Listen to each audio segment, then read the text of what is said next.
Bismillahirrahmanirrahim. Assalamualaikum warahmatullahi wabarakatuh. Anak-anakku semuanya, bagaimana kabarnya hari ini? Sobahul khair. Kaifa halukum? Alhamdulillah, pada pertemuan hari ini kita bisa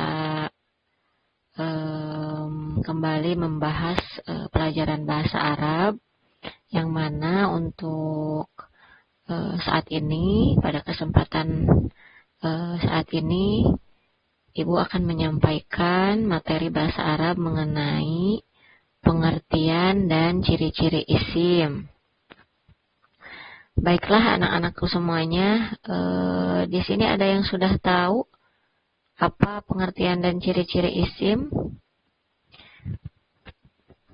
Ya, di sini disebutkan bahwa isim merupakan dapat diartikan sebagai kata benda. Lebih luas lagi dalam buku Al-Quran, dalam Al-Quran terjemahan perkataan Nur disebutkan bahwa isim adalah kata yang merujuk pada kata yang dibendakan, nama diri, bilangan, kata orang atau hewan. Nah, ringkasnya, isim dalam bahasa Arab itu diterjemahkan sebagai kata benda. Contohnya, kata benda itu meja, kemudian buku, papan tulis, kelas. Nah, itu semua termasuk ke dalam kategori isim atau kata benda. Kemudian pengertian lainnya, ahli bahasa juga mendefinisikan isim dalam definisi lain. Menurutnya, isim merupakan ragam kata yang menunjukkan makna intrinsik yang tidak terikat pada perubahan waktu. Cirinya ditandai dengan awalan tanwin dan huruf alif lam. Nah, isim itu tidak terikat oleh waktu, berbeda dengan fiil, kata kerja yang terikat oleh waktu. Contohnya tadi buku, apakah buku terikat dengan waktu? Tidak, kalau buku ya buku saja, berbeda dengan kata kerja atau fiil seperti membaca, menulis. Nah, itu terikat dengan waktu.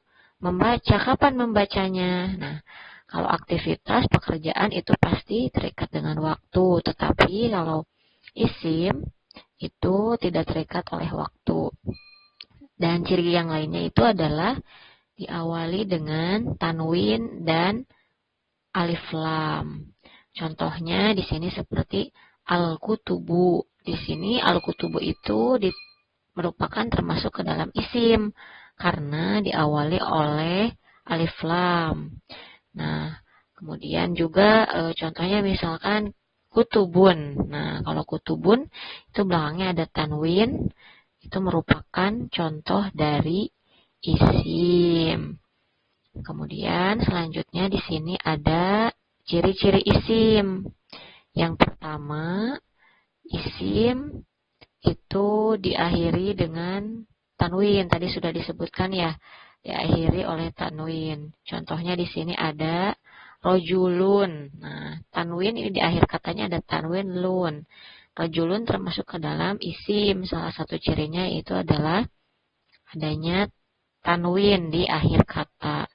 Kemudian yang kedua, itu diawali oleh alif lam. Contohnya ar-rojulu. Gitu. Jadi ciri selanjutnya adalah alif lam. Yang perlu digarisbawahi, kalau misalkan di dalam isim atau kata benda tersebut sudah ada tanwin, maka di awalnya itu tidak boleh diberikan alif lam.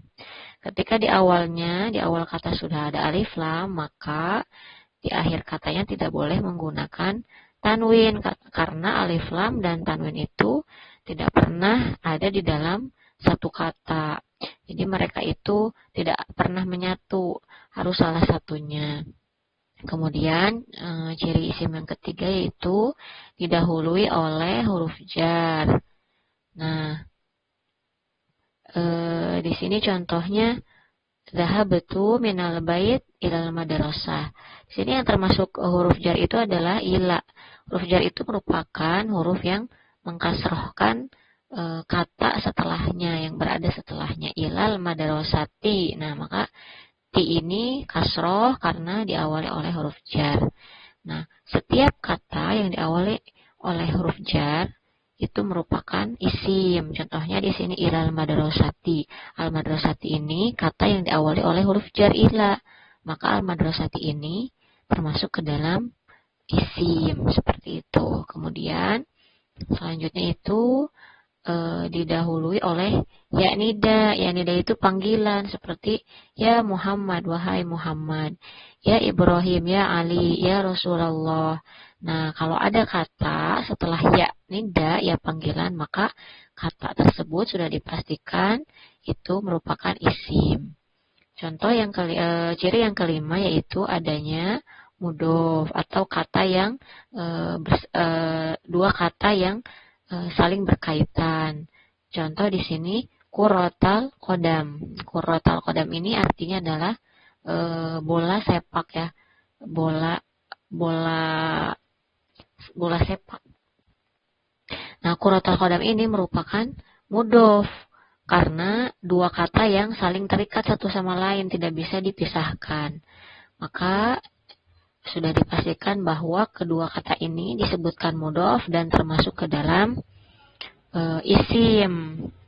Kemudian di sini ada babul fasli atau pintu kelas. Babul fasli merupakan mudhof yang saling terikat. Dua kata yang saling terikat itu pintu kelas. Nah, pintu kelas ini karena dia mudhof, maka termasuk ke dalam isim.